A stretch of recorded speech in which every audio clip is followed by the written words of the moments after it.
Hey horror fans, welcome back to Room 237, coming at you with another review, and this time of Wes Craven's The Hills Have Eyes. His sophomoric effort, which came out in 1977, 5 years after Last House on the Left.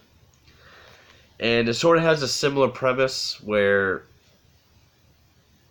um, you know, means to either avenge or survive against a threat. But where Last House was more like the rape revenge formula, this was more, like survivalistic horror, I guess.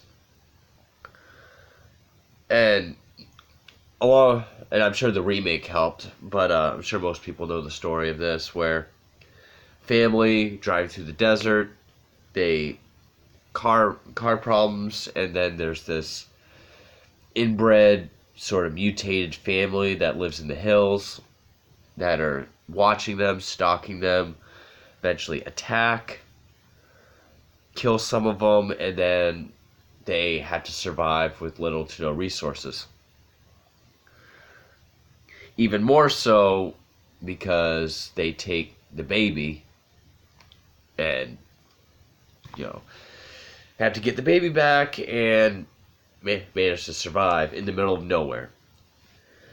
Which, I like the premise, and I actually like the influence that Wes Craven had. Because Wes Craven had read the story on The Legend of Sawny Bean, which, if you don't know who that is or what the story is, it's pretty interesting.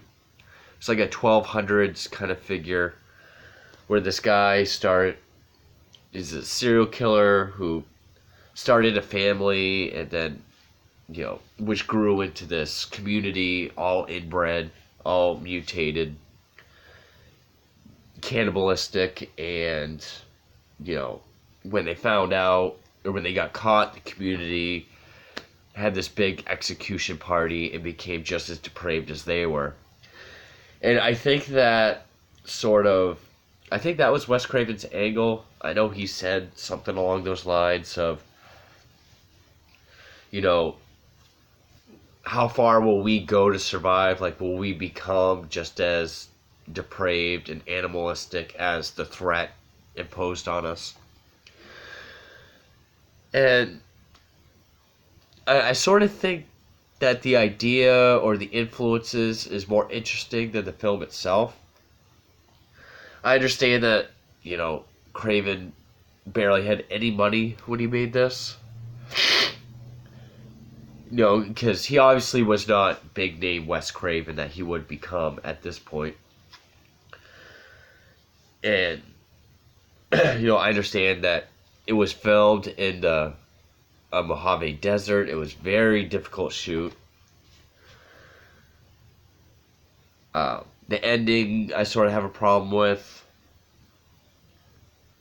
But, I mean, it is kind of like a B movie, a grindhouse, drive-in movie. I don't think it's terrible. Just, it's one of those cases where I even like the remake more.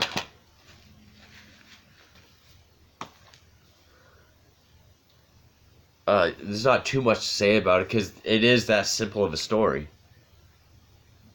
You have this big family, sort of the idealistic all-American family.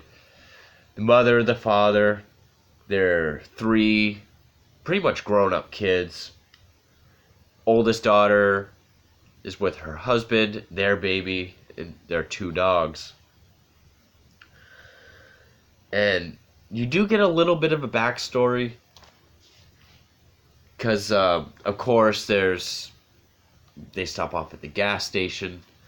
The gas station guy, I'm guessing it's alluded to, he's like the patriarch of the family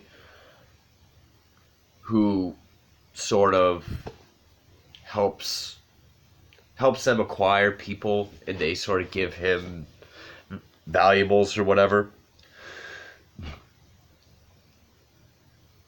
But it doesn't really say, like, I mean, it does make the point that they're on like a sort of a military kind of area, so maybe it hints at like radiation or whatever. I'm only saying that because the remake really points at that.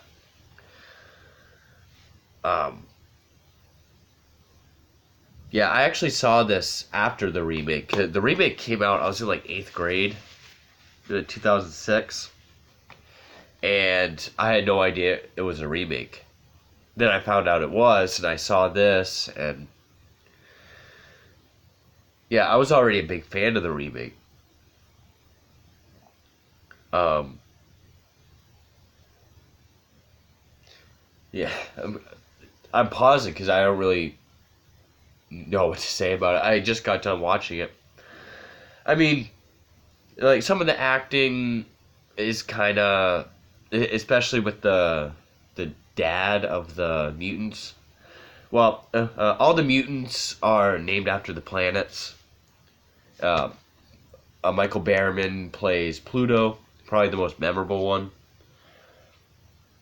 Yeah, I like the idea that not all of them, I think, actually just him, because he has obvious deformities, which he's actually used to help his career. He got a lot of roles because of that. Before this, he was only had a bit role in One Flew Over the Cuckoo's Nest. And cast-wise, the only other person that I know of would be Dee Wallace. I think this was Dee Wallace's first film. She plays the oldest daughter.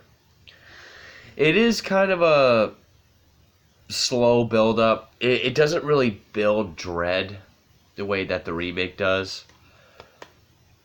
And the budget does kind of show, because like when they're driving down the desert, I don't even remember what happens. Oh, there's planes flying really close. They go off the road and they hit a bush. And supposedly the bush fucks up the axle. I've only seen this a couple times, but there were a couple scenes that, stuck out more to me this time as creepy, like when the dad makes it back to the gas station for help, and the gas station guy gets killed, and he's trying to run back, and there's like whispers coming from like the darkness and the bushes.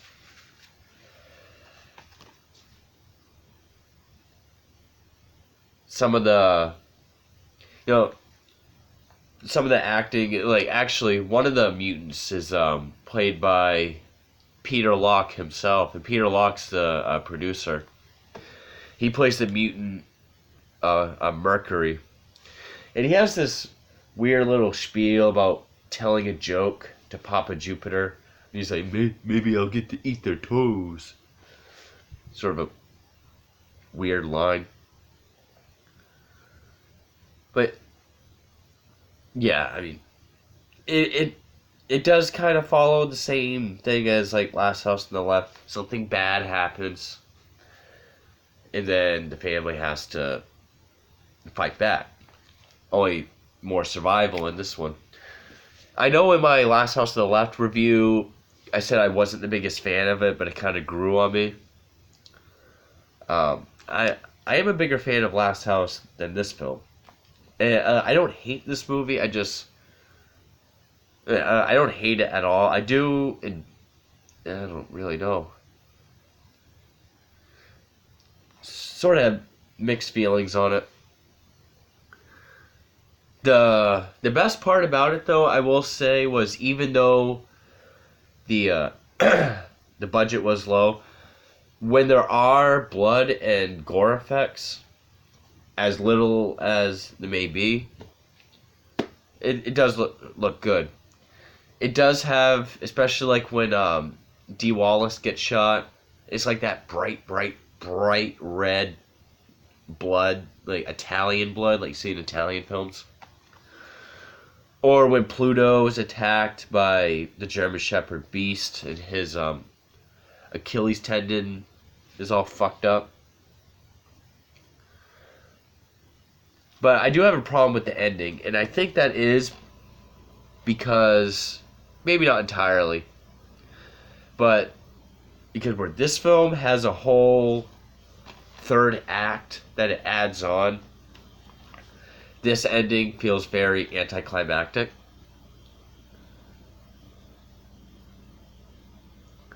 But yeah, I mean, I see why it's a cult classic. It is, it definitely is Wes Craven, early Wes Craven. It's just not one of my favorites of his. It's one of those rare cases where I actually like the remake more. I would say that the atmosphere is well used. I will say that. And it is different than in the remake, because this is in the Mojave Desert, which is more of like a jagged rock and rocky and kind of weedy kind of terrain, as opposed to like a hilly desert. I know that Scream Factory, I think it was Scream Factory, just released like a big edition of this, but I really like this version. It's a 2-disc. Evidently, this is the first time it was ever released uncut. Disc 2, you have like a hour-long documentary on the making of. There's, I think it's HBO.